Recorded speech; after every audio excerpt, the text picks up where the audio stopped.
গাছা সাংবাদিক ক্লাবের উদ্যোগে ইফতার মাহফিল অনুষ্ঠিত। গাজীপুর মহানগরীর গাছা সাংবাদিক ক্লাবের উদ্যোগে সাংবাদিকদের মাঝে ঈদ উপহার ও ইফতার মাহফিল অনুষ্ঠিত হয়েছে। শনিবার 14 মার্চ রজব আলী সুপার মার্কেট দ্বিতীয় তলা বড়বাড়ি গাছা সাংবাদিক ক্লাব কার্যালয়ে এই অনুষ্ঠানের আয়োজন করা হয়। অনুষ্ঠানে প্রধান অতিথির বক্তব্যে জনাব মোহাম্মদ ফারুক হোসেন খান বলেন, সাংবাদিকরা সমাজের দর্পণ। কঠিন কাজগুলো সাংবাদিকরা করে থাকেন। জাতির ও দেশের কল্যাণে তাদের আল্লাহ কবুল করে নেওয়া হোক। ইসলাম ও মুসলমানদের রক্ষা করুন।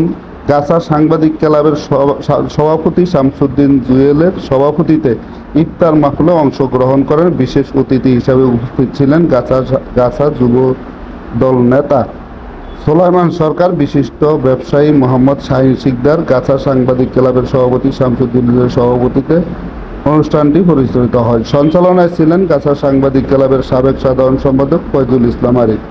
আরও উপস্থিত ছিলেন মোহাম্মদ শাকিল হোসেন, সিনিয়র সভাপতি গাছা সাংবাদিক ক্লাব, আবু সাইদ মিদা, নবনির্বাচিত সাধারণ সম্পাদক নুরুল হক, গোলাম কিবরিয়া, সাংগঠনিক সম্পাদক শামীম রাজা, সাংগঠনিক সম্পাদক আকরাম হোসেন, প্রচার সম্পাদক মনিরুল ইসলাম আকাশ, দপ্তর সম্পাদক রাজীব হোসেন, কোষাধ্যক্ষ জয়নুল ইসলাম জিবি, কার্যনির্বাহী সদস্য ফয়জুল ইসলাম আরিফ, সদস্য তানজিল মাহমুদ হিমেল, সদস্য মির্জা নাদিম।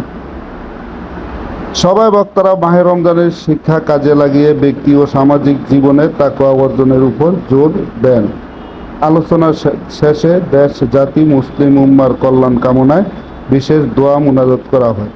মুনাজাত শেষে সাংবাদিক নেতৃবৃন্দ, আলেম ও উপস্থিত সুধীবৃন্দ একসঙ্গে ইফতার করেন এবং সাংবাদিকদের মাঝে পুরস্কার, ঈদ সামগ্রী বিতরণ করা হয়।